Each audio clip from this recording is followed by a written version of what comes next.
Welcome back to the Fight for Your City podcast. I have a friend with me who's joining us again, Pastor Caleb. Caleb, I must say, last time I had you on the show, it was probably one of the biggest outside of YouTube responses that I'd had to a show. Okay. I'll even tell you a story. I called a pastor to try and schedule him for an interview. Yeah. He asked me the name of my show. I said the name of it, and he goes, "Oh yeah, I remember that you're famous now because you interviewed Caleb from Rhythm." So you've given me local fame now. Boom, there it is. By talking about demons. Yeah, that'd do it. What a blessing. One way or the other, that'd do it, yeah. But I mean, also just from your church family, I've never had a church family like that. Yeah. That was so excited to see their pastor. Yeah, for sure. Some great people. I think it just shows you do have like a dedicated group of people for sure. that want to grow in the word. Yeah, it's amazing, man. That's so special. Yeah, it's pretty cool. So I wanted to have you back on the show specifically to talk about what it was like planning Rhythm. Yeah. We covered a lot of topics last time. Sir. And I'm like, I think this guy has so much more to say, so much more wisdom to give. And I would just love to talk about what was it like planning that church, going through the processes, the early struggles. Mm-hmm. And so I think the first thing I'd want to cover is what made you want to plant a church to begin with? Yeah, that's a good question. Well, so I grew up in church, pretty much from all the way from what I can remember being a young kid all the way up through college and kind of, different denominations. We talked about a little bit this last time, different size churches, some amazing things. And I was serving as a youth pastor at a downtown church in Evansville, working with some inner city youth. And that was amazing. And just so eye-opening to work with these kids. They really don't have anything to, they're looking for you to just feed them for the week, just crazy stuff. But anyways, we're going to church, and there was just a disconnect from what I was experiencing at church to compare what I read in the scriptures. And I was like, either the church is the problem or the scriptures are the problem. And I had enough theology. Like, the scriptures aren't the problem. Okay. And so, that's a good place to start. And so, nothing against the church. The church was so good. It was amazing. They were practical, hands-on, feet of Jesus type of ministry. But I just felt like there was something different. And looking back over that now, like the vision, it was always 2020 looking back. I could understand it was God calling me out to something different. But I didn't know what that looked like. And at that time, I was like, maybe I just need a new job and maybe I need to apply to somewhere else. And so I was applying at all different places all over the place. And that just wasn't it. And so around the fall of 2017, I just felt like in my spirit, God said, Caleb, quit looking for a change and go be the change. And I didn't know what that meant, long term or like big scope wise, but I was like, okay, I think we're going to start a church. And so that's kind of what we looked at and talked about. We prayed about it. And that's kind of what happened, man, at the very beginning of the stages. Well, let me ask, why plant a church in Evansville? Yeah. For people who don't know Evansville, Indiana, we have a lot of churches. There's a church on every corner. And I would say not even we have a lot of churches, we have every type of church. Yeah, for sure. But also, if you live in the city long enough, there is a culture here of church splitting and church hopping. People going from one place to another. Yeah, wherever the hype is. It is. Yeah. I mean, and that's crazy when you look at the amount of churches over here. Yeah.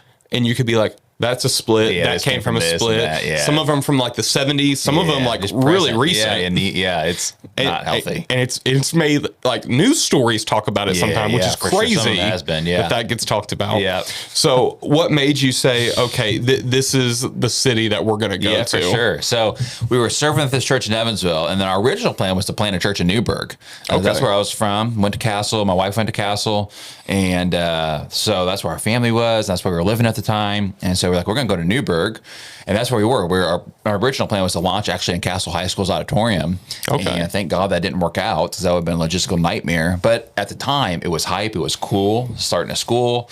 And that's kind of what we started in Newburgh for the first about year and a half. And then we quickly realized, like, no, God's called us to be like in the inner city part of Evansville, kind of like the rough part of Evansville. Yeah. And so it wasn't originally Evansville. It was originally Newburgh. And that thought process behind that was those people need Jesus too. And so it was like, okay, we have these inner city people and these ministries that, are clearly in need of the gospel. They're clearly in need of food, of water, of clothes, whatever. But people in Newburgh, people in more affluent communities, they still need the same Jesus that these inner city people need too. And that was the thought process behind that. And then we quickly realized, no, God's graced us with like the inner city type of people. So that maybe brings some clarity on. It wasn't originally Evansville, but here we are. So when you originally were at your first place, sharing a building with another church in Newburgh, that was still you having the vision that it was for Newburgh, not Evansville? Yeah, before, So when we were having these launch party meetings in Chandler, we was like, no, we're going to go in Newburgh and launch and roll and rock and just see what God does. And we did that and had our own space for about a year and a half, kind of outgrew it. But it was in Newburgh, and then we're going to go to Evansville. So people who aren't in the church planting world, what's a launch party? Yeah, so basically, there's different ways to put it, but basically it's like an interest meeting type of thing. Like you get the word out and tell them, hey, maybe a new church is starting to come here. Vision, it's a lot of vision casting. That's a lot of it. Like if you can't share vision very well, it's hard to get a group of people to come follow you. Yeah. So what did it look like? It looked like vision casting. Was it like a service though? Like somewhat. This is kind of what our church is going to look like. Yeah. So we had 2 or 3, I think 3 or 4 of those probably throughout the first beginning of the year at different places around our city for people to come and ask questions. There's some questions and answers like, what's this going to look like? Why do we need another church in our city? We got that some. What do you guys believe? All these different type of things. And so it's, kind of like a service-esque type of thing with some more like crowd involvement type of thing. But everybody does it different. That's just how we did it. All right. And how often would you have those weekly? Once a month when we started. Okay. So we kind of build it up. Yeah. And then we from that, they grew every time, which is kind of wild. And then we started meeting in the summer at a church in Chandler on Sunday nights. Okay. And it just kind of went from there. Pressing question for me. I'm sure it's on other people's mind. How are you getting paid during this time? We don't do it for money. No, if we did, we're doing horrible at it. Yeah, for sure. I was not getting paid very much. So was not getting paid much at all. We had a group of people at the beginning who kind of funded the vision of it and said, I'm going to buy into this. Were they local? They were local. They were into it. Some of it was our family. And they said, we'll pay you a certain amount, which was not much at all, like $500 or something a week, if that. It was like something I was a teacher and I was making more teaching than I was, pastoring this church. And I was like, okay, well, you go meet people, go share the vision. And from that, God just worked on it. And God just kind of blessed it, man. Looking back on it, we had no idea what we were doing. And but that's kind of, and then like when we started meeting in the summer, like we take offering and we would get pumped if there's like $300 in the offering. Like that's a big deal. And like just 30 people showing up or 3 people showing up. Like it was just crazy. And when you got that offering, what was the offering going to? Yeah. So at that time, it was going towards our building. It was going toward like, because we were going to rent the high school. And that was going to cost some money, different equipment we needed. Like if you're a startup church, you don't have any equipment. Yeah. And so chairs, just practical things that most people that come from an established church, it's already there. Yeah, chairs could be like the chairs we're sitting in. They could be like $50, $100. It's crazy, thousands of dollars. Yeah. So a lot of that, like a lot of just stuff behind the scenes, people don't see, like that church side of it takes money. And so a lot of it was going towards that. And that's basically where it was all going towards. Yeah. Man. So let me ask this then. How in the world are you getting people to an interest meeting, to a launch party? We have a hard enough, churches, we have a hard enough time getting people to show up to service. When we give them food, when we give them stuff to go to an average Sunday service. Yeah, for sure. But you're getting people to come to a meeting, not a church service, but this is what church could look like. And we have no money. Yeah, we have no money, no nothing. We have no nothing. No connections. We didn't start with anything. Start with $0 in the bank account, man. We didn't take anything from anybody. There was the church that we left asked to send us, and we just told them, hey, man, we appreciate it, but we just believe God's in this, so we don't want to take your money. They didn't have as much even to begin with to send another church out, and we didn't want to take any of their people. We just wanted it to be organic and just kind of start from the ground up. And so to getting people there. It was just word of mouth. I think people were interested in something different. During that time, there was some, like you said earlier, there's some church splitty kind of stuff going on when we were launching. So we got some of those people that were interested in what's this about. And those people ultimately didn't stay. But that was it's just like word of mouth, I think, is what was the biggest thing was. Yeah. And we had a lot of young people. So like around early 20s, late 20s, that were excited. They didn't really know much about church, but they were excited about passion, about zeal. And how did they get connected with it, the people in their 20s? I guess people, I don't know. It was just people that knew people that talked. I guess it was like the ultimate, like door-to-door type of thing. Like this always worked, word of mouth type of advertisement. Yeah. And so looking back on it, that's really what it was, is a friend telling a friend. Yeah. I've always kind of said to people that what I see a lot of young people, especially unchurched people, it usually takes that one person who gets saved, they get on fire for the Lord, and they're ready to tell everybody. The whole city. And before you know, like they're bringing their whole family and all of their friends for sure. to it. Yeah. But it all goes back to, do you have have in mind maybe that one person who got on fire and like that really just rocked it? They kind of were the spark that set everything there was ablaze. A few of them. There's a couple of them. There was a couple of them that have been with us from like day one that just bought into the vision, and they just told everybody about it. And from that, people just started showing up. And I don't know, man. Just God really blessed it at the beginning, because we had no idea what we were doing, and still don't. But what was the vision then that you think got people so excited? I don't know, man. I think the simplicity of it, that church doesn't have to be complicated. Church can be fun. Yeah. Church can be exciting. Church can be a place we look forward to going, and not something, I have to do this on this Sunday, or I have to just check it off to feel better about myself. But I can actually meet with people, and they can get to know me, and I can get to know them, and we kind of enter into family or communion together.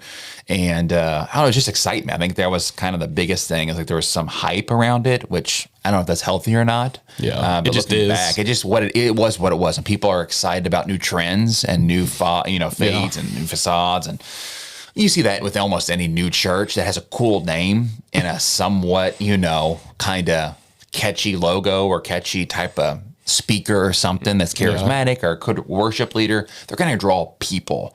But people's not the goal. We want to have the presence of Jesus. So we learned that early on. We could have people and no presence, and that's a hot mess. Yeah. So what was it like learning that lesson then, that people are going to come and go? Yeah, it was hard. Because I know for me, when I was first starting into it, you become so attached to people, especially in a small church setting. You get to everybody. You know everybody's name and their kids. And you get so excited that one new person that comes in. Yeah, yep. And maybe even you pour into them a month and they're just gone. Yeah. And I see some pastors, it embitters them. Oh, yeah, for sure. Where they don't care if a new person comes in. Yeah, don't care anymore. Yep. Yeah. They're like, you need to be here a year before I come talk to you, care about your name. Yeah. So what was it like learning that lesson early on? And that was hard. So I was kind of ignorant in that. I thought, we started this church, everybody's going to come in, everybody's going to stay, right? And I knew that was wrong, because I grew up in church. I saw church people. Church people are weird.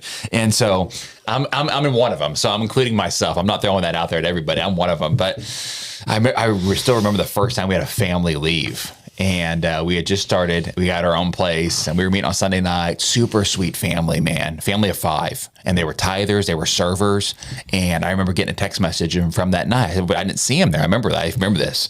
And I said, hey, see you at church tonight? He said, no, we've decided to go back to our other church where the rest of our family is. And man, it just hit my heart. Like I just a gut punch right before service. That was the first time I recognized this is not going to be easy. Yeah. What do you think the reason was in that situation? Well, I think they didn't. I mean, we met with them afterwards. We met with the father of the family and talked with them. And they said, nothing against the church. We love the church, but our family they were just family ties with this church that their family had always been at. So they kind of went over, I think comfortability based on what God was doing. And they went back to with their family, and that's totally fine, But it sucked when people leave and people, don't stay with you. I think that just, you're not going to reach everybody, there's going to be some that stay with you for life, but most people in the church stay for seasons, and that's not easy. Yeah. I know exactly. Yeah, I mean, I've had those same one of the hardest part of conversations. ministry is losing people that you love and care about, and they probably don't realize how much you love and care about them. That's the sad part.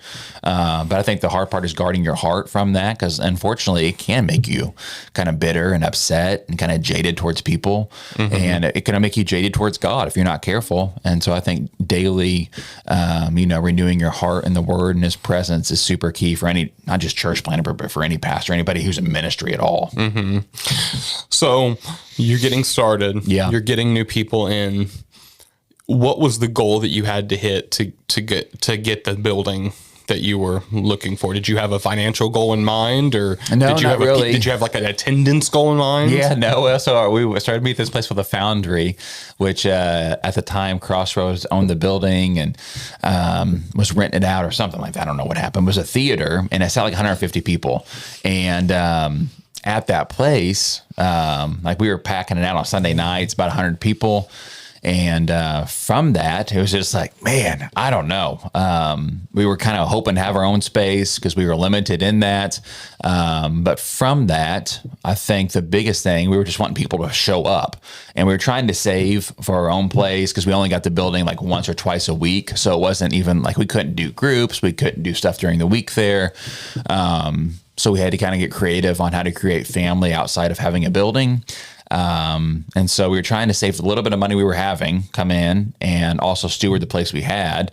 So it didn't really have a goal of like, oh, we have a certain number of people before we move, or we ran 2 services and then we went back to 1. It was just looking back on, we tried everything and everything, all the trends of ministry we started on. And then we just kind of found what I think the Lord fit us for and kind of stayed to it, and have tried to stay to that since we found that.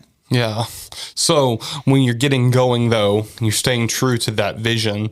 What to you made church overcomplicated to the point where people, became disinterested in church? If that was key to your vision, saying to us, church shouldn't be complicated, what did you see in other churches that were like, okay, it's getting way too complicated? Yeah, I think just, I don't say maybe complicated is not the right word, but like over people's heads. I think you get a lot of people that have a theology degree or come to seminary. There's nothing wrong with that. Maybe we need to have those. We need to have good doctrine. The Bible teaches that. Yeah. But they take that and they think they're smarter than what they are, and they talk over people's heads. Like the average person's head in America doesn't know the Greek, doesn't know the Hebrew, doesn't even know who Jesus really is. But you have a lot of pastors that come and are fluent in these, just talk over, and it just makes it so like, man, I don't even know what I believe in now. What is this thing? Like, what's the simple gospel? So simple that a kid can get it, but here I am, a 45-year-old adult. I have no idea what the guy's talking about. But not losing doctrine in that, because you don't want to be so loosey-goosey that you lose doctrine in that. So it was more so like, let's create a fun environment, but let's also keep it holy. Yeah. And that's a challenge. Yeah. So how do you keep that message of holiness? Yeah. And keeping doctrine grounded, while at the same time, making it relatable. A part of you, if you're thinking of church as a business, which you absolutely shouldn't. Yep. But there's part of you that's like, okay, we just need to focus right now on attracting as many people as possible. Yeah. And the thing is, when you get into church people, especially church people that are in kind of your background, who are they're speaking in tongues, they're believing in dreams and prophecies. Yeah, for sure. They're talking about witchcraft and demons. But the thing is, like, when you get people like that, you get a lot of unorthodox. I don't mean I don't mean you get heretics. But you get people who are just, they're not in the modern church culture. Yeah, for sure. And so they're coming in with different theological things, and different things, some things that you might find heretical. Actually, for sure. Oh yeah. So how are you balancing all of these people coming in with Catholic background, Southern Baptist background, Pentecostal apostolic backgrounds, and yet trying to essentially create a vision of your own for the church, while still dealing with all these different beliefs coming in, like a mixed bag of stuff. I think you got to keep the gospel, and keep preaching the. I mean, I think that's the gist of it. We're going to create an environment that's welcoming for everybody, but the message has got to be the same. One baptism, one Savior, I'm thinking about those scriptures that talk about, hey, man, we're one family, one body, many parts. And that let's not get caught up on all this other secondary things. Yeah. And like if we can sit across the table and say, Jesus, his blood is enough to get us to heaven. There's one way to heaven. Okay, I can have a conversation and shake hands with that. There's stuff, we can have talks and conversations about that. But it's creating an environment where people feel welcomed, but the gospel's not watered down. And so we try our best to do that. And we tried our best from the beginning to do that. And I think it's only gotten stronger as we've gotten older as a church. Yeah. But during those beginning days, like if I look back, if I'm being honest, we're trying to create an environment where everybody's feeling happy and wants to be there. So it's almost not even like, I'll preach the hard stuff and we'll preach preach boldly, but it's like, at what cost? It's like, I don't know if I want to talk about that. So, I mean, I totally get that side of it too. Like, oh man, we can't talk about that in our sanctuary. We'll lose half the sanctuary in one Sunday. Yeah. But eventually you come to the point where I got to talk about this stuff. Yeah, I got to the place where I didn't care. Like, yeah, but, and even, let me even ask you this, as a non-denominational church, didn't take funding from anyone to get started. How do you set what your practices are? So it's one thing to say like, the gospel's simple, the doctrine's simple, that Jesus is God, that he was also man, that he did die on the cross for our sins, that God is the creator of all things, that we can, confess with our mouths and we will be saved. That stuff is simple. But how did your church individually come to say, this is what we believe about divorce? Yeah, for sure. Yeah. This is what we believe about marriage. Yeah, homosexuality. This is what we believe about if someone wants to be baptized again. Here's what we believe about drugs and alcohol, tobacco and smoking is what I'm talking about. Drugs. I'm sure y'all, when it came to crack and cocaine, you were pretty locked in on what you had. Yeah, it depends who the person is, right? But when it comes to all those little things, for sure. And that's the stuff that gets people so upset often that they want to leave church. How did you, as an individual non-denominational church, come to make stances on all these things? Yeah, so we had some mentors, I guess you would call them, mentoring churches, pastors, and leaders that we met with, talked with, did our research on. We kind of went through some things and looked at different places and looked at what they had in place and kind of filtered it through what our belief is theologically. And so that was a lot of it. It's not like trying to reinvent the wheel. Like, we have all the answers and rhythms, the best church and sliced bread. I'm not talking about that. There's amazing churches out here.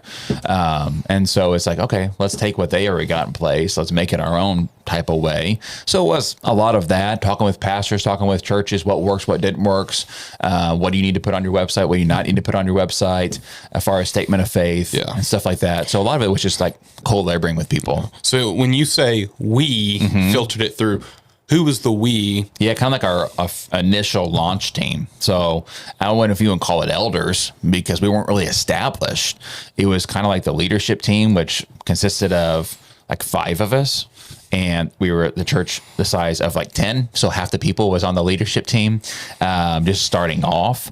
And so church planting is so different than an established church. And unless you've been around a church plant, it's hard to understand kind of some of the lingo and like not knowing. And basically you're taking a business, throwing in the business world and starting it from ground zero. Like there's a day Chick-fil-A started with nothing. Now we wouldn't think of that. But everywhere had to start somewhere. And when you start somewhere, you don't have anything that you have later on. Especially when you're not planted by a denomination or an organization or another large church. It's kind of on you to set precedent. Yeah, for sure. So let me ask then, you say you have these 10 people that are laying the foundational work for what rhythm looks like. Who are those people? And how did you decide that these people are literally going to speak and make these heavy decisions? Yeah, for sure. So a lot of it was our family. We were kind of like a family started church with my dad and I, and then a couple other family members. And then we had some people who just kind of hopped on board from day one and had some church experience and had some, some business experience. Like you don't want to talk about church and business, but as a church plant needing finances, you got to think about these things. You talk about these things. And it's just a reality of it. And that's why these larger organizations, and even in these larger churches that send churches and plant churches all over the world, they know it takes money. And that's why you see a lot of these people, they get hundreds of thousands of dollars before they even have their first service. We didn't have any, and we just kind of went, and we had this group of people that God blessed us with, that was giving us godly wisdom, both on the scriptures and how to handle things and how to handle people, but also how to look at this and how can we get money without, seeming stingy. Yeah. Did you have requirements for what these people had to have to get on? Yeah, for sure. They were kind of loosey-goosey at first, kind of like, oh, you're breathing. Okay, come join the team, Oh, wow. That's a little much, but, I understand. But at the beginning, we were putting people in positions, probably looking back, that was not fit for them, but they were gifted. And I'm not saying we were desperate, but we had a need. And so you have these people showing up and you have a gifting. Okay, well, let's go for it. I don't really know you that well, but you seem cool. You seem good. You seem to believe someone I believe. But the whole knowing who you labor amongst thing, it wasn't very there at the beginning of the days. Now it's a lot more strict, obviously, but that was something God's grace covered us with. And we learned some hard lessons from that, putting people in positions that they didn't need to be in. 10 people sounds like a lot. Yeah. So that was like the size of the church. So like the people that was like five, five people in the group. Maybe 3 or 4 or 5. I was about to say when you get like bigger than 5 in a group doing a major decision, it's horrible. Yeah. This person saying this person saying that, the person doesn't show up. But I'll tell you, man, I've worked and had meetings with some established churches, and they have like a crazy amount of people. Oh, like I've heard 10. I once heard a group 13. Wow. Yeah. In a church of like 40. Oh, wow. Yeah. Or 30. Yeah. and I think what it does though, it almost waters down the process. Yeah, for sure. Or it makes it so bureaucratic that nothing can get done. Yeah, we're not changing anything. And that's the thing.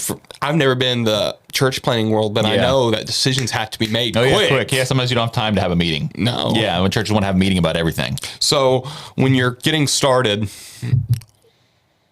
how did you want the church to have be established and have a leadership team? Did you have a vision of this is going to be pastor led? Or was it like, we're going to have an elder board, we're going to have all these boards and committees? Yeah. What was kind of the vision that you had when it came to building the church past the launch day phase? For sure. Yeah. So some of that was a little both. Like we wanted to have like an elder board church, but we didn't want to have a board for every little thing. As you said earlier, sometimes in your ministry, like you don't have time to call 17 different people and get their approval on a simple decision that needs to be made right now. And so we wanted to create an environment for our leadership team that we trusted them, and 2, that we could get stuff done without having to wait months, sometimes years, to get things done that needs to be done right now. And so we're going to be pastor led, but with an elder overseeing thing. And so where I don't really vote on things, that's kind of where we wanted it to go. So, I mean, and we got a lot of this stuff, 1, obviously from prayer, but 2, obviously from different churches who said, we come from this flick and this works, this doesn't work. And that was a lot of our experience of talking to pastors who've been in the ministry for 30, 40, 50 years, telling us, here's what worked for us, here's not what to do. And a lot of that was kind of back and forth and kind of what fit, rhythm and what didn't. And a lot of that was just like, man, it's hard. It's a lot because that's where the ugliest things in church can happen. For sure, yeah. And those meetings and those people and who's involved and who's not involved. Why didn't you ask me? Yeah. And it causes people to leave. Oh, for sure. And sometimes it causes your most dedicated people and tithers to leave. Oh, yeah, for sure. Because we're like, we're given. I want to say. I want to tell you what to preach and how to do it. What kind of qualifications were you looking for when you were building that first elder overseer team? Yeah. So when that first happened, again, we were so new that it doesn't look like it was today. Today, it's a lot more strict and a lot more laid out. But back then, it was like, okay, a dedicated follower of Jesus. Obviously, I'm thinking of the scriptures and 1 Timothy in the book of Titus. We're trying to loosely hold to that, but understand we don't have a huge pool to pull from. Being a new church with 40 people, and 30 of them don't even know Jesus. And so it's like, man, you look somewhat solid. You have a somewhat good Bible background. And so that was the beginning of it, as like, okay, you've been in church, you've been saved X amount of years, but there wasn't like a huge outline. Now we wanted to look like, marriage, you believe on marriage, you believe on kids, you believe on alcohol, you believe on these different things that we talked about, you know, on practicalities. But it wasn't like a strict guideline of, okay, here's X, Y, and Z. So it might be today. Yeah. So again, a lot of this is, I'm not saying loosey goosey, but it was just totally different in the early days than it is today. Yeah. So when you were setting it out, one of the qualifications you had was they didn't drink at all, or just they weren't alcoholics? Yes, weren't alcoholics for sure. No, we back then, I remember, so this was a debate we had with some of us was alcohol, and but it was like definitely no public drinking, and okay, so that was a stance we had early on, and what someone does in their own house, I don't know what they're going to do in their own house. I'm not coming to show up at your door and figure out what's in your fridge. You know, it is what it is. I either trust you or I don't. I've heard a pastor before use the example of Paul talking about to Gentiles, don't go and eat in public and eat the meat, which at the time was sacrificed to the pagan gods, not because it's sinful, but because you don't want someone who's struggling with being a pagan to see you and then that's okay. and then think it's okay to worship for sure. the gods. Yeah, avoiding the appearance of evil. Yeah. And I thought about the same thing as a pastor of what if there is someone in my church who's struggling with alcoholism, they see me drinking wine or whatever at dinner, whatever. Yeah. Or even just taking shots at the bar, but I'm fine. Whatever, throwing them back. But then that tempts them to go back. Yeah, into there they life. are. They're back in addiction. I understand that, absolutely. And I imagine that was pretty hard if you're targeting inner city non-believers. For sure, But your immediate need is we need people who are grounded. We need people to help. Yeah. Man, so how did that work then? Were you just trying to convert people as quick as possible, or you get saved, you're in, for sure. No, it didn't work like that. We just had a very small number of people that we could choose from, and so that's kind of how it was for a good majority of the beginning days. It's like it was a small group of people, and we didn't, try to rush things. We did rush things, but that's just kind of what it was. Yeah. Did you have any conversations with someone who wanted to be in leadership, but you knew where they were at? They weren't. Yeah, for sure. That's a constant ongoing thing. How did those conversations? They're uneasy at first, especially when you're not used to it. And if you don't like confrontation, that's a whole other, topic and conversation for another time. But they're not easy because you love the person, but the behavior, the fruit they're showing, so to speak, is just not there. Yeah. And then you got the whole culture we live in. Oh, you can't judge me, and Jesus is my judge, and a bunch of stuff like that. And we didn't have a whole lot of that, but going through your mind in a world of social media where everybody has a voice when probably nobody needs to have a voice, it's just like, man, how can I say this in the most loving way without seeming, judgmental or. Yeah. It's not easy. And how does that look to the aftermath of it? Is it kind of like they come ask for this and you say no and they immediately leave? Is that usually how it goes? Or we've had some like that. We tell them no and then they're out. They throw the deuces up. Nah, forget you. I'll go find it somewhere else. You're not using my gifting, so I'm going to go to somewhere else that's going to use it. And we've made a stance on that. We're not going to be swayed by people's gifts, which is super hard to do.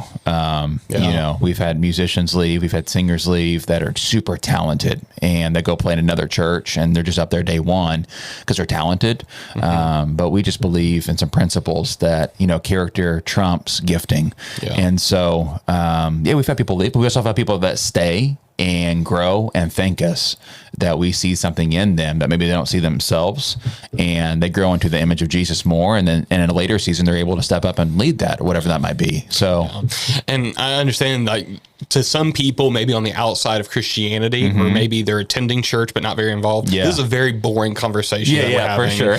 To me, this is super engaging. Yeah, because I feel like that's really a thing that holds a lot of churches, especially small churches, trying to get back. Forward, is that you're so desperate to have someone. People, I have a running joke with a lot of people where I'm like, do you know what the qualifications in most churches is to be an elder or a deacon? Yeah. It's essentially to have a penis and a pulse. Yeah, pretty much. Like, you be a man, be alive, occasionally come to church, occasionally, and you're going to be in leadership, because they're so desperate to fill a board, have somebody. But with that, you throw all of a bunch of stuff out. And it's not just stuff that we're making up. This is in the Bible. It's in the Bible, very clear. The Bible tells us this is what an elder looks like. For sure. Yep. And I think that's what holds a lot of people back is they bring people on, but they're just going there because their wife goes there. Yeah, they don't really want to be there. They are in leadership, but they don't tithe. So they're not actually bought into the vision of the church. For sure. Yeah, there's no sacrifice. Maybe they've only gone there for a few years, but once again, guy, pulse. Yeah. You're up. Yeah, you're in, man. So I think I think that holds a lot of people back from making those decisions. Is they're not really bought in and they're not living the life. Yeah.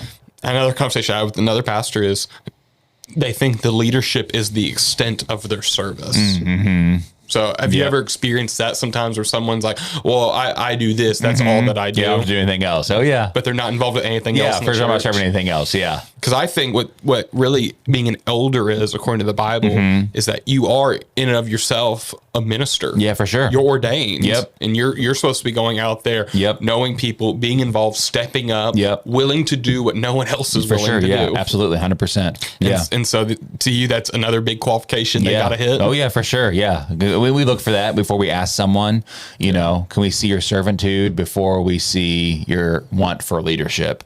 And we got some amazing leaders now, some amazing elders that they don't even want to be called elders, because they're not in it for the title. And finding those people is like finding a needle in a haystack. Everybody wants to be seen and heard these days, but nobody wants to scrub a toilet. So. Is that another requirement that you have to approach them for that leadership position? They can't approach you? Well, I wouldn't say it's a requirement, but it's like kind of an unwritten rule type of thing, I understand. And so someone's constantly wanting the microphone or constantly wanting to, I want to do this, I want to do that. You're probably not going to do that. Well, how do you balance that going forward in the church? Because obviously you don't, like going back to that conversation, you don't want to displease people. Yeah, for sure. You don't want to make them upset. But when you do have people who maybe come up to saying, I have a word or I have a vision or I got that stuff. Yeah. Are you just letting anybody come up? Or are you putting your foot down? Or? Yeah. In the early days, I had no idea that everybody had a word when nobody was in the word. But so early in the early days, if someone had, whatever, here's a microphone. And I learned real quick, no, that's not what we're doing. Can I please get a story? Oh, man. There's a lot of stories. I mean, people talk, a lot of politics stuff and, people thinking, God's saying this and God's going to do this and he ends up not doing any of it. And so just crazy stuff. And especially, in the charismatic where people would understand that probably a little bit more. Everybody's got a word for you, and but they don't seem to apply the word to themselves type of thing. It's like, I don't see you operating in this at all. I've seen it in the Baptist space too. I remember one of the first churches I pastored, it used to be a regular thing is that they always got a word for the pastor. Well, it was that, you have someone come up to you to complain right before you go preach. Thanks, Bob. Thanks. Yeah. We're like, I need to talk with you. That's my whole life. Yeah. But, one of the things I experienced was they had one of the opening parts of service is that a member of the congregation would come up and read scripture and do a prayer. Yep. And you immediately think like, fine. Whatever, no big deal. And then they start talking. But then when they start praying. Yeah. And you're like, well, what's wrong with prayer? Well, when different people are slipping in stuff about prayer. Yeah. And some of it's not even some stuff that you necessarily disagree with. Yep. It's just, to me, it's not the place of the church. Yeah, for sure. Yep. People can slip in politics and prayer. Yeah. Oh, yeah. Anything they want. Anything that's on their mind. Even, what I've seen, I have conversations with pastors all the time. I don't know what it looks like at Rhythm Church, but having a time during the service of prayer requests. Okay. Where people stand up and give a prayer request. I've seen that too. People, a lot of people think it's a time thing. Like, you're just trying to limit time. That's part of it. Yeah. But to me, the biggest thing is that it can turn to a really awkward thing. It can get south fast. Yeah, and for sure. I was even talking to Pastor the other day about it. He goes, have these group of grandmas where if one stands up has something about her grandkid, another one's got to stand up and give a praise about her grandkid. And it becomes a competition. Yeah. Oh, yeah. And that's worse. It can be a gossip session. Yep. So that it's kind of something that I've experienced too. Yeah. Where it is like, it's hard to say and it sounds awful to say, but you do almost have to limit who does get to use the microphone. For sure. You have to. Unfortunately, you just do. Yeah. It's not that I don't love you. Yeah. You're not getting it. Yeah. It's just that I can't. Honestly, I can't trust you. I've not built that this. trust and relationship with you yet. Yeah. How do you decide who gets that trust? Time is a big one. Time and conversation, I would say. I would say one thing I'm learning in this conversation with you, you have to have the courage to say no to people. Yeah. And you have to have the courage to let people walk away. And be okay with that. which is a small church pastor is one of the hardest super things to do. hard. Yeah. It's easy to do when you got church Thousands of people. 500 Yeah. people, whatever. Yeah. Unless the person's giving like $10,000 a month in giving. Yeah. Then it's like, Oh man. Yeah. tough. You want the microphone back? Well, let me ask, that's the experience a lot of pastors go through too. Was there a time that you lost that key contributor? Maybe not even money, but time. Yeah. You lost that person. You're like, I don't know how we're going to make it. For sure, man. I think that's a constant thing. If we have our eyes on people, we put all of our focus on people, and they're our source. And it's a lack of faith as the pastor. You can call it what you want to. I think it's a lack of the faith as a pastor when you're looking at people to be their source. Either God's your source or he's not. It's that simple for me. And not everybody's going to agree with that. But to me, I've come to that conclusion in my life that God is God or he's not.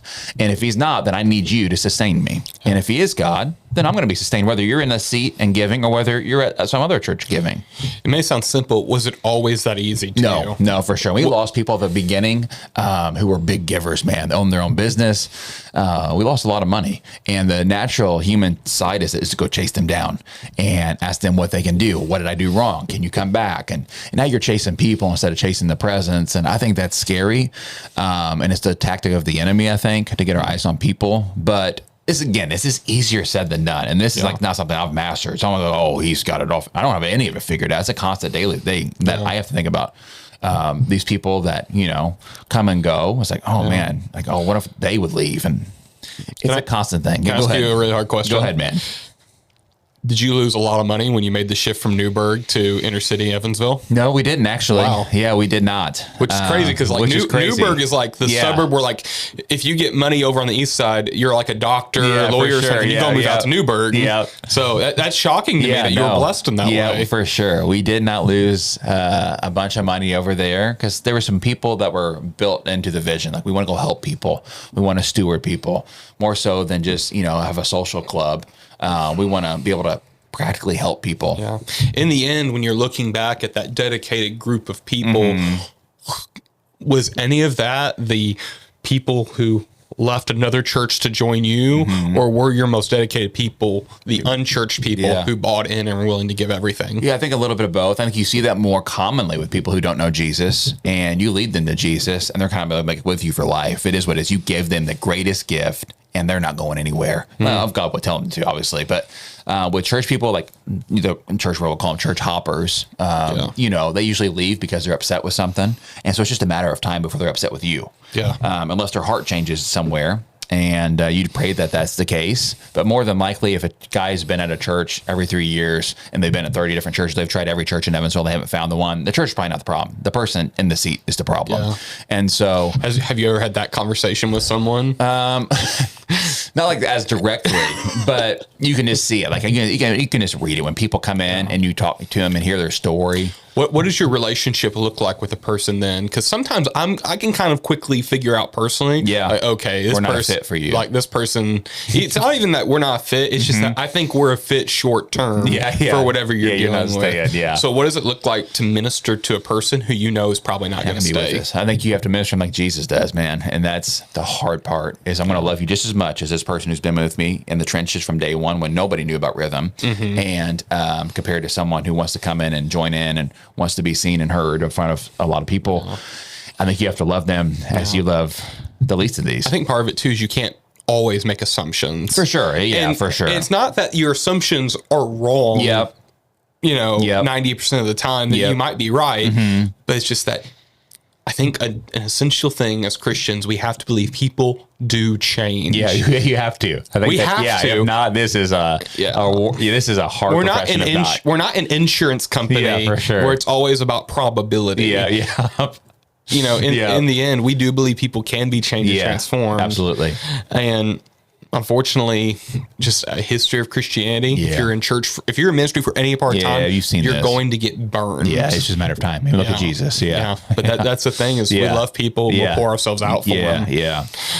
Well, man, to you, building rhythm, we're talking about all these challenges, people coming, going, trying to find funding, trying to find footing. What do you think was the biggest challenge that you ran into in those early launch days of building up that core group? That's a good question. And some of this I've not talked about for a long time. So that's a good question to go back to reminisce on, because you get so caught up in like what you're doing and where vision is taking you that you forget where you came from. Yeah. But I think the biggest challenge for me was being content with what we had. So it necessarily wasn't, sure, the finances weren't there like a crazy amount, and like the volunteers, we always struggle with volunteers in the early days, and it's the same 20 people doing everything. But it was, for me, more personally, just being content with what we had. Like, that was so caught up into, we got to have more, we got to go further, we got to do this and X, Y, and Z, that I couldn't enjoy what God had already given us.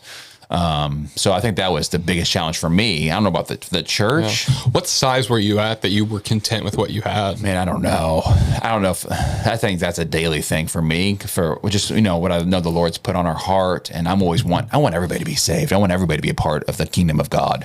And so when I look out, even where we're at now, the building's full, there's very few seats empty. That's common for us. The parking lot's full and overflowing. It's just like, man, I know there's more.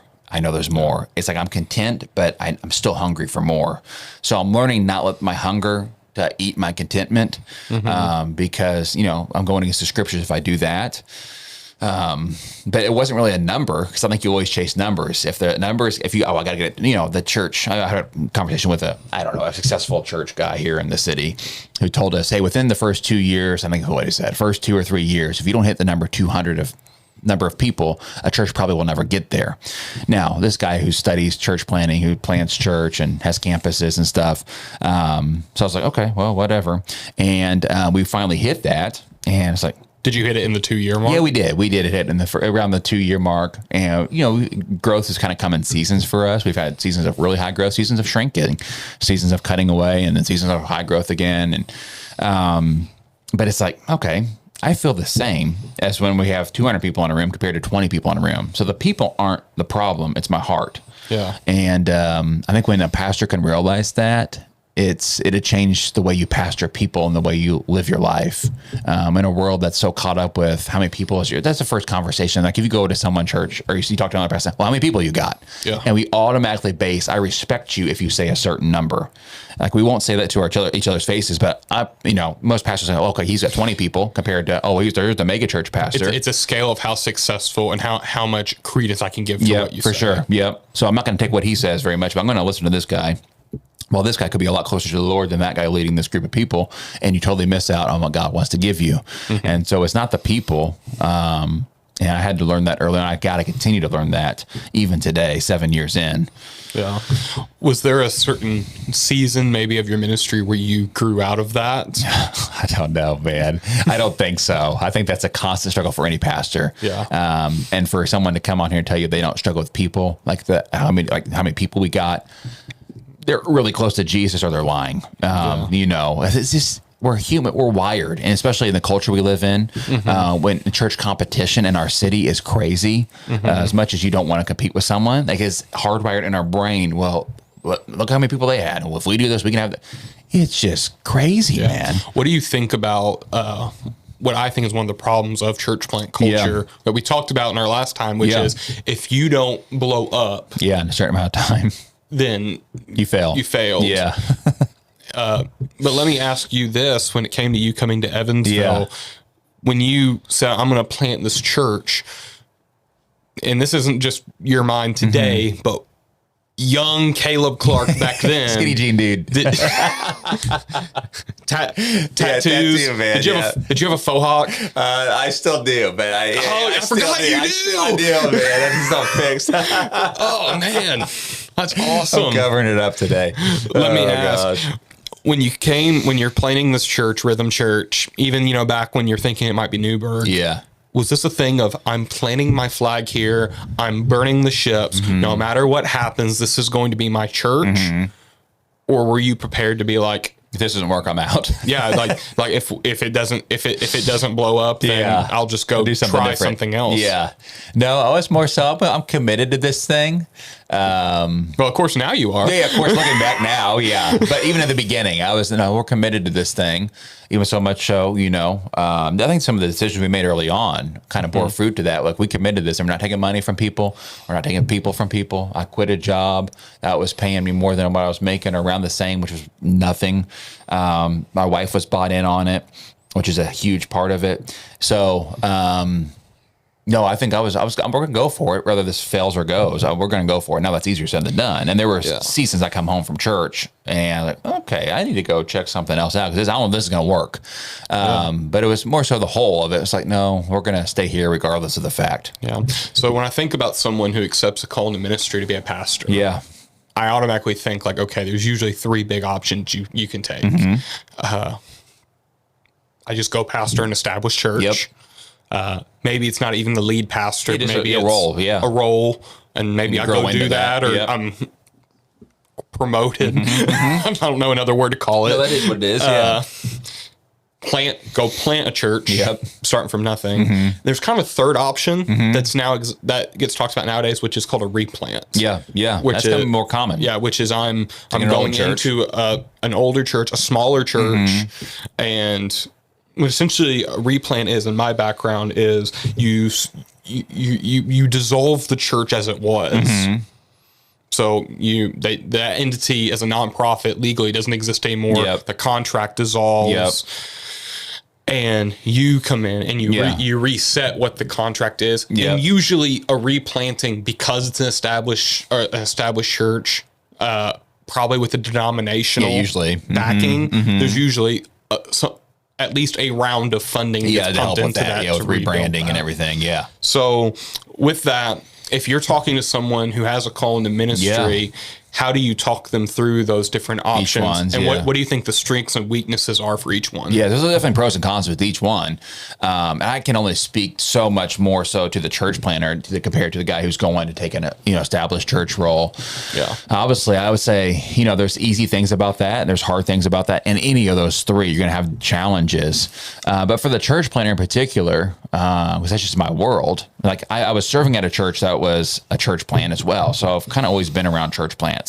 I think you have to know that God's called you to plant a church. And it's not just so hard. Oh my gosh. It's been the hardest thing we've ever done. It's been the most rewarding thing me and my wife have ever done, but it's also been the most heartbreaking thing that we've ever done. And so like, you can't just do it because it's hip, or because, some guy says you're a gifted communicator. Why don't you go start something? You'll get a lot of people. You have to know that God's called you to do that. And if you don't know that, don't do that. And that's okay. Like, everybody's gifted and graced for different things. And, so I think, if you're called to ministry, pray about it. Pray, fast, seek God, and do what he tells you to do. At the end of the day, don't do what your friends tell you to do. Don't tell you, just do what God tells you to do, and just leave it at that. What do you think of that third option that more people are talking about now, the replanting? Well, I think you're seeing that a lot because a lot of churches are dying off. I don't know what the statistics are now, but I try to keep up with some of that. But I think it's like thousands of churches close every year.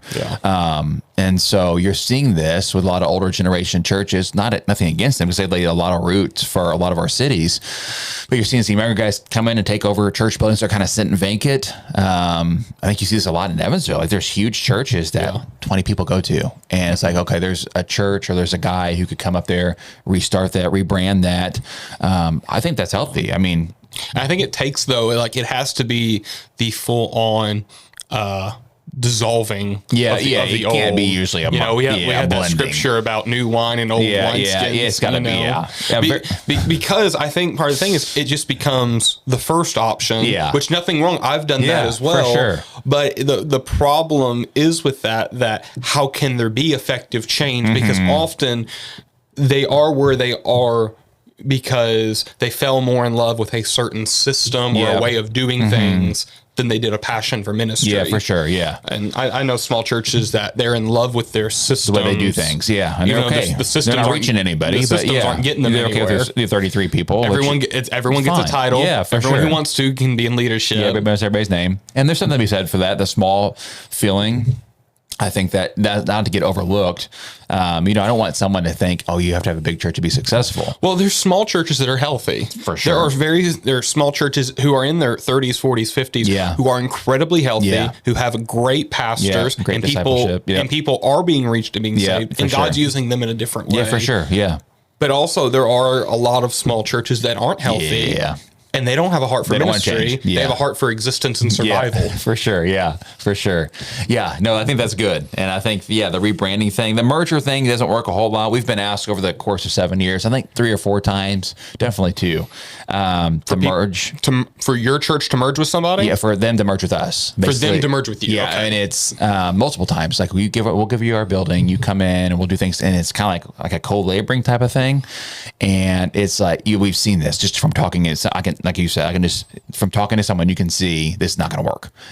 They're too caught up in the way they do things. They don't really want to change. They just like the idea of getting more people in their building, but the way they do things systematically is not going to change. Do you think part of it is they think that just the branding and the shared hype will be enough to make them healthy again? Yeah, probably. Let's team up with something that has a lot of momentum or a lot of draw.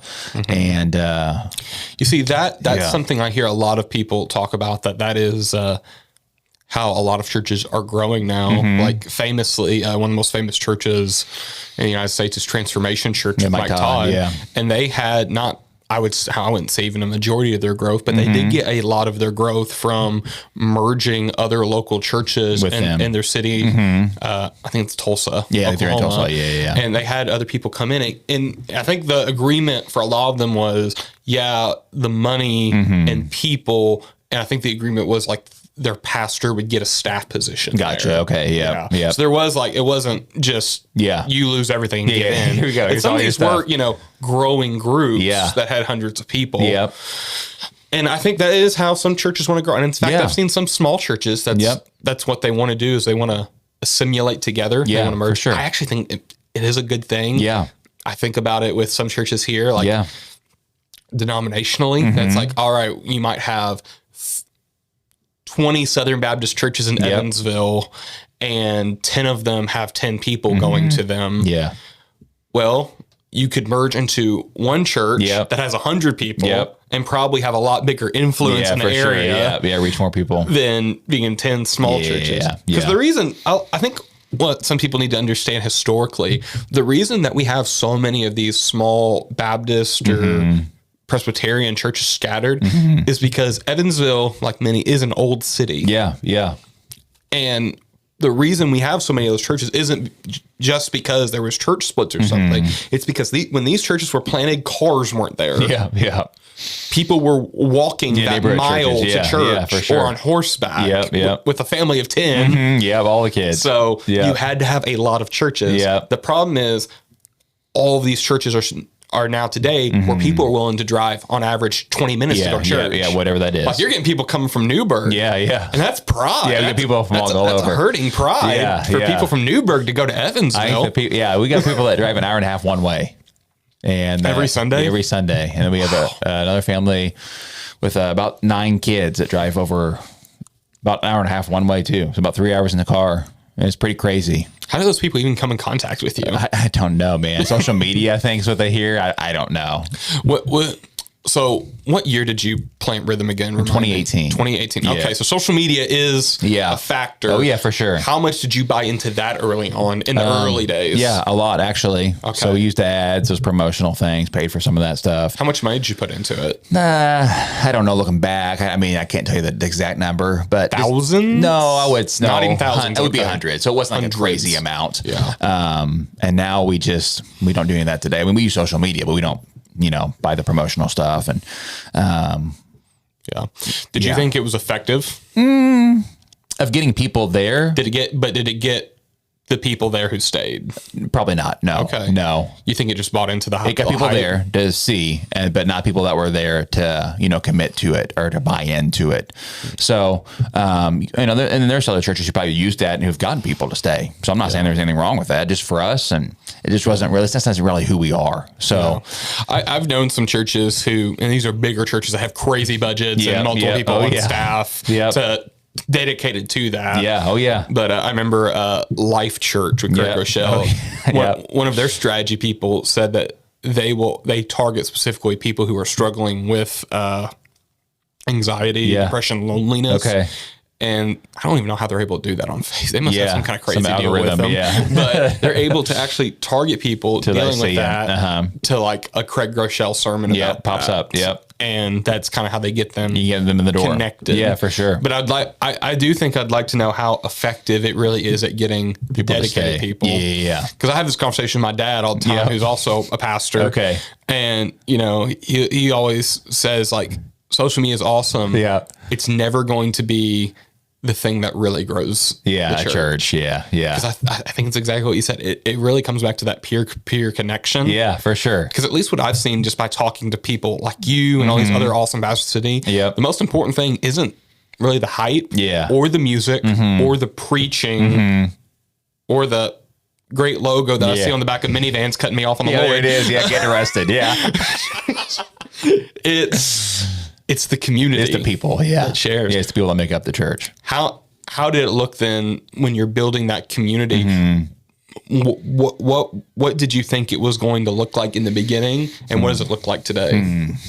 Yeah, that's a good question. I think at the beginning, I didn't know what it would look like. I was just surprised people were showing up. So I didn't really have an idea of what this could look like. I guess if I look back on it and had to say, I probably think of a group of people that were just having a lot of fun together.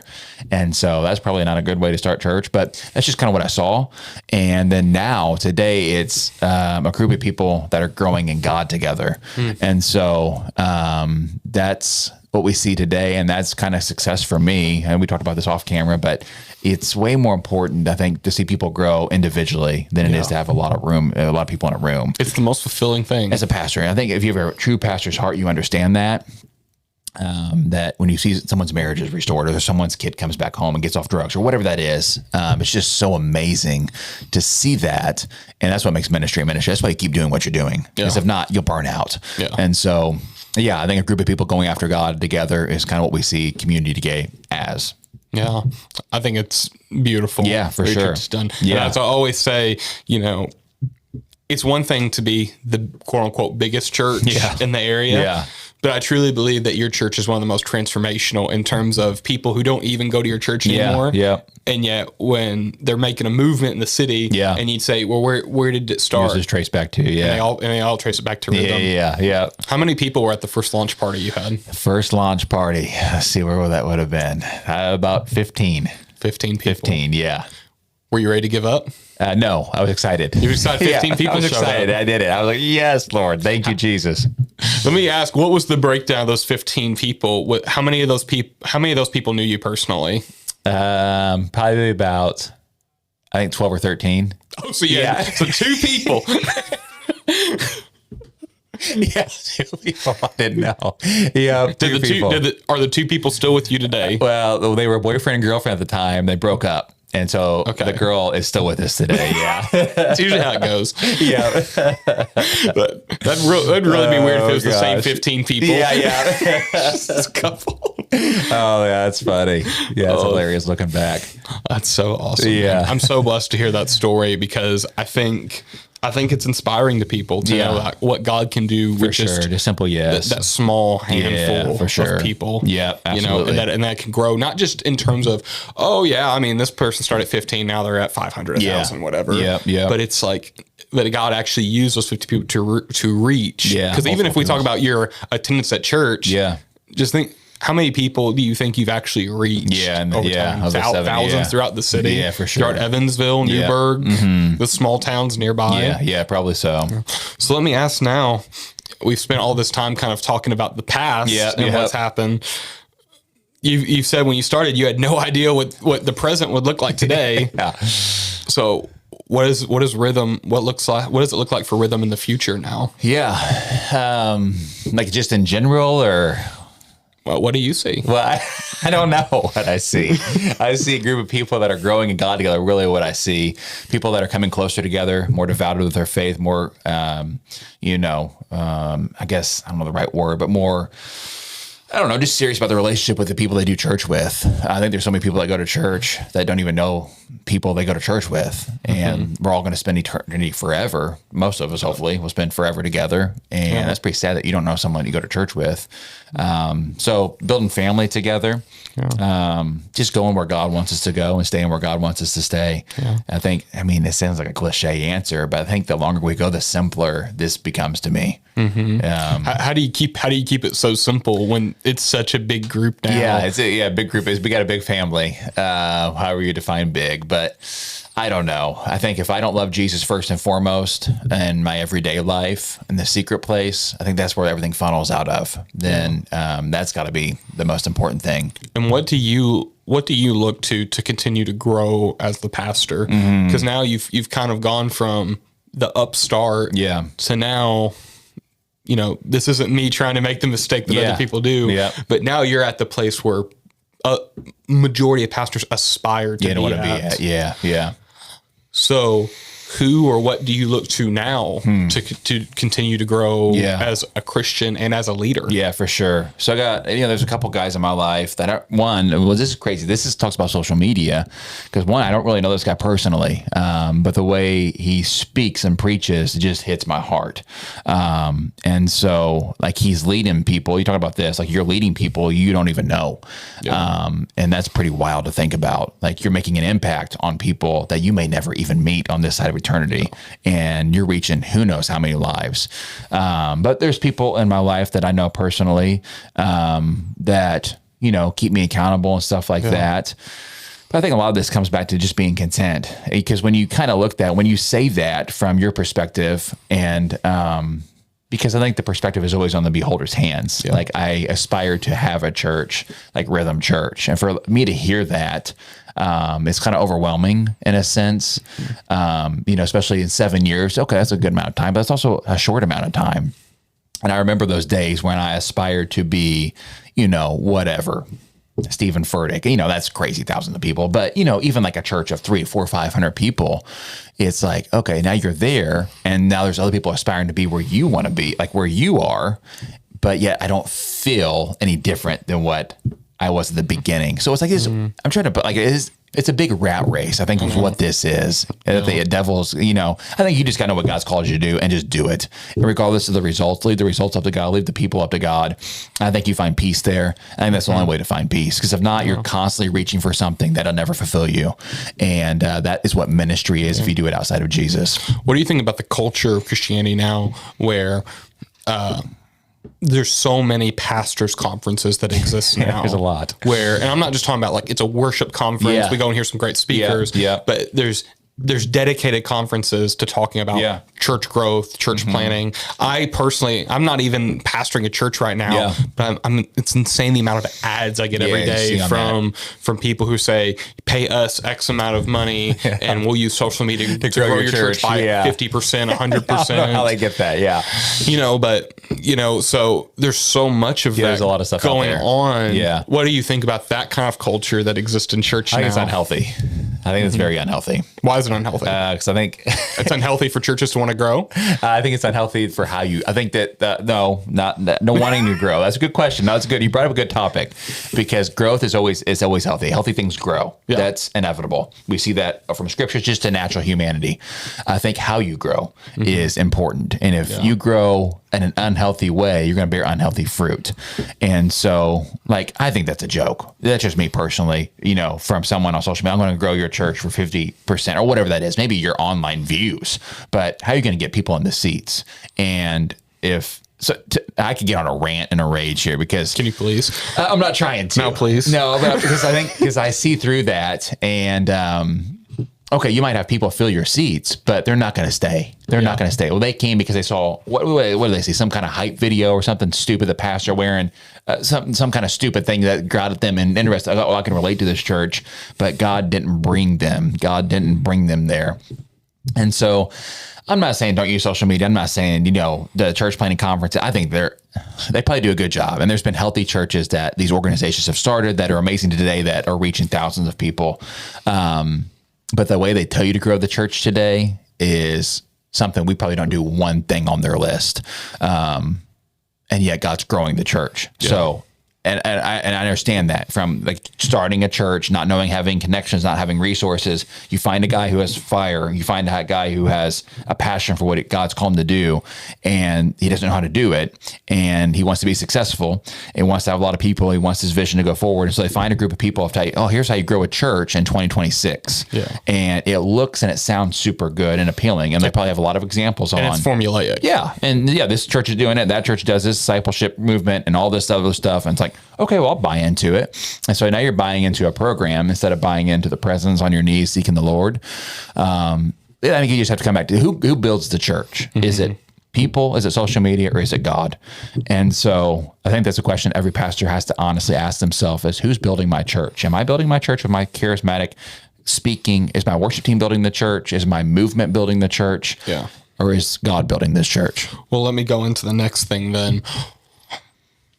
How old are you right now, Caleb? Good question. I'm 31. 31. Yeah. What do you think the future of Rhythm Church is in 30 years when Yeah. you're 61? Oh yeah, that's a good question. Hopefully a lot more healthier than it is now. Something that I don't have to be involved with for it to be healthy. What do you think your role looks like at 61? I don't know. Hopefully I'm still preaching so much fire and zeal as I do now. I want to preach till the day the Lord takes me home. I've said that. Now that doesn't mean I'm like the lead pastor, so to speak. I think you can over preach your church. I think you can overstay your time. I've seen this ruin I've seen our marriage. I've seen this ruin a ministry, is where the pastor started the church, or his dad started a church. He gets in and he just doesn't know how to let go of it. His time's kind of up, and everybody around that knows that he doesn't give, and the church begins to die because of that. So I've told our team there's going to be a time where someone else is the lead pastor of Rhythm Church, and I don't want to overstay my time. But I think in 30 years from now, it's a church that looks more like Jesus, and the simplicity of it, that sounds more like Jesus, loves more like Jesus. If we're still here in 30 years, I think that's hopefully the goal. When do you think the time would come to start a transition plan? Yeah, I don't know. So I think that's, different for everybody. I think you'll know. I think you'll kind of start to sense, okay, the Lord's kind of doing something different here, or the Lord's still rolling with it. I don't know. I think it's different for every person. So I pray that God gives me the wisdom and the eyes to see that. But I think that's definitely, it's something we've already talked about, and like not in that real depth. I'm 31 years old, so I'm kind of, I don't know, in your prime type of thing, or whatever prime is anymore. But it's something I'm aware of, that I don't want to overstay what God has for me to do, just because, Caleb started the church, so Caleb's always got to be a part of that church. What do you think of, because I've heard some people say, no, this is once again social media people, they're not really real. But I've heard people make the comment before that a pastor shouldn't pastor a church that he didn't plant himself. Okay. I've never heard that. Yeah. And it's really common in more charismatic circles. Okay. And so a pastor shouldn't pastor a church that he didn't plant himself. Yeah. Okay. And it all kind of goes back to, which I think is a big flaw of a lot of, especially church plants, but it can be other churches too. You build around the personality of one person. Yeah. You build around the personality of an individual, their preaching, their style, and it becomes so focused on that you can't see what the church looks like really beyond that. Yeah. So what do you think about when people say that you shouldn't pastor a church? Yeah, I don't know about that one. I've never heard that one. I would not agree with that. I would definitely not agree with that. Because there's great pastors who didn't start a church who do a great job, and so, but I think the way culture drifts. In this me movement type of thing, I can understand that comment coming out. And like you said, a lot of churches build on a personality and just human nature. When you get someone who's relatable, someone who's funny, someone knows how to speak well and hold your attention, it's like, man, I like being around them. I like listening to them, and you're looking to them, and people are going to argue, well, they got them in, they're giving them the gospel. And I get that, and that's healthy and that's needed. They got to start somewhere. But if they're only coming to church because of the pastor, they're probably not coming for the right reason. Yeah. And unfortunately, a lot of people come to church because of the pastor. And I don't know if that's something we'll ever graduate out of. I think it's human nature. Yeah, I think it is. So I think just knowing how to balance that the best you can, and maybe you're not speaking all the time, cutting them out of time, you're out the pulpit. That's a whole nother thing. But there's a successful guy who leads a charismatic movement of upper room who preaches 50% of the time. Yeah. And it's bad. I've never heard a single preaching from Upper Room. Yeah. So that's, they don't even know who the pastor is. I only know the music. Yeah, that's what most people, they don't even know who Michael Miller is. So, but I think that's healthy because he said, I don't want to build a church on a person outside of Jesus. And so unfortunately you find a lot of pastors preach, 46 to 48 times a year and they have no one else to call on. So I get it. A lot of churches don't have anyone else that can fill in the pulpit because then you're handing off to some wild lady in the back or crazy politic ed over there. And you just have no idea who's going to be preaching when you're not there. So, man, it's a balance, man. There's so much that goes into ministry that I love talking. I could talk about it all day. But man, there's just so much that goes into it. Yeah. Here's one of the last questions I have for you. You're good. You can ask whatever. Man, so coming out of those early days, you're growing, you're going to a building. Who's the first person that you hire? First person that we hired. Like, obviously you have people in leadership roles. Yeah. Who's the first person you're like, the work that they're doing is so important to what we're doing that we have to pay them to dedicate time to be here. So that was a conversation we had early on was, okay, well, where do we go? Do we send it up front on the stage or we send it in the back with our kids? And I met with pastors over this who were church planners or established churches who, okay, when the funds come in and you can pay someone, either that's part-time or full-time, whatever that looks like, who do you go to first? And you got different, you'll get different answers on this. Someone say a worship leader, someone say an associate pastor, someone will say a kids minister. And today, someone might even say social media, like technology type of stuff. But for us, it was our kids ministry. So I think when you're reaching a lot of young people and your kids ministry sucks, you're gonna have a hard time of retention.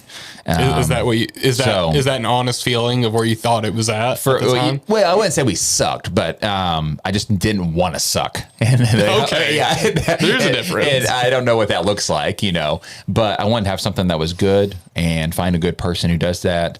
And so that's where we started throwing our money at that we had at the beginning towards our budget, like personnel, was our kids ministry. Was that someone in-house or was that? It was. Yeah, they were in-house and they ended up leaving and they've lived a little bit further away and moved away. And so, we got someone else in-house who's still with us today. He's an absolute amazing kids director, but I don't know. I think it's just based on your church. Just for us, we were bringing a lot of young kids, a lot of young families. So if you're reaching a different demographic, then that might look a little different. So I think it's probably a case-by-case thing, but ours was kids ministry. And final thing, I just want you to speak to, I think what's the most important thing you've talked about on the show, which is having the courage to not give in and the courage to let people walk away. Sure, man. What would you say to a pastor who's maybe at a small church and they're just panicking over everyone that walks out the door? Yeah. I've been there and it's not easy. I think you got to fall in love with Jesus. And I know that sounds I'm not trying to sound like, super spiritual and super like, this is not practical. But remember why you got into ministry. You got into ministry because God called you, not because someone picked up the phone and asked you to come preach at their church. God puts a burning desire in someone to preach the gospel and reach people. And people are the byproduct of God who started all this. But you got to be okay to let them go. You got to be okay to let them go because sometimes the person or the family that's waiting to come will not come until something else is released. And so we've seen this time and time again, hard conversations with people that I knew was going to send out the door. I just knew it. Like, you don't want that to happen, but I knew the way this was going to go, they're not coming back. Or I got to ask this person to step down from this position, and they have influence in the church, and 30 to 40 people might leave because I've asked them to step down. We've had that happen before, and where 40, 50 people leave because of a situation that was handled. And so I think you got to be okay letting people go and just trust God that he's going to bring the right people at the right season. And so a lot of this comes back to trust God. I either trust God or I don't. And I think for me, there's been moments where I look in the mirror where I can honestly say, I have not trusted God. And here I am leading people. And that's a scary thought, that here I am telling you how to trust God, but me, myself, I'm not even trusting God. What a hypocrite. What an absolute, in my life, that's a loser, is someone who's telling, I need you to trust God, but I don't even trust God. And so it's being honest enough to say, man, if I'm there as a pastor, I'm not saying quit pastoring, I'm not saying quit preaching, but do some soul searching. And why am I doing what I'm doing? And do I really trust God at the end of the day to grow this church to whatever he wants it to be? I want it to be X, Y, and Z, but if God, you don't want that, and that's one of the hardest prayers you'll ever have to pray as a minister. God, here's what I want. I want it to be good, multiple campuses, a lot of people. But if you don't want that, I'm okay with that. And coming to a place, it just comes to a place of surrender and trust. Yeah. And so, but I have a heart for those pastors because I've been there and I'm constantly there if I'm not careful of looking, oh no, I haven't seen them in a couple of weeks. Wonder what, if they're going somewhere else. I wonder if they're sending all their money somewhere else. And it's a constant battle.